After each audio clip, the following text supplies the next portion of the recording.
toujours enfant par la crainte du soir. C'est l'heure grise et leur endeuil qui terrorise. L'âme si sombre, plus désertée, plus déprise. Il élude un moment dans l'éclat du miroir. Mais l'ombre s'accumule et tout nous décolore. Signe sur l'eau que peu à peu l'ombre incorpore. Or, n'est-ce pas déjà comme apprendre à mourir, que se perdre soi-même ainsi, sans qu'on le sente, dans cette ombre d'instant en instant grandissant? Mourir, c'est se chercher en se voyant s'enfuir, et s'en aller au fond d'une ombre où l'on surnage, obscurité de Dieu dont le soir est l'image.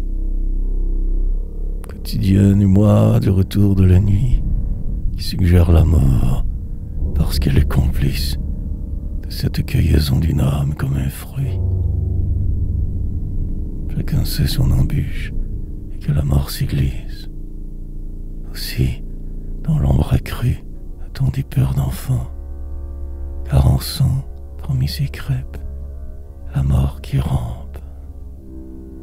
Qu'on allume la lampe, ah, vite, un peu de lampe, qui nous libère des ténèbres étoffant la chambre pour en faire une chapelle ardente. On est pris d'une angoisse et comme dans l'attente, et péril imminent nous menace au coup sûr.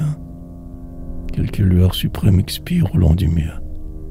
Voici l'ombre qui, dans la chambre, s'acclimate. Ah, pour s'en prémunir à se sauver encore, vite la lampe, encore qu'elle ait l'air d'un stigmate, et rouvre dans l'air vide une blessure d'or. On s'échappe dès lors au morne crépuscule que la lampe de son feu fidèle a vaincu. Rassuré par ce clair de lampe contigu, on écoute les bruits que le soir articule.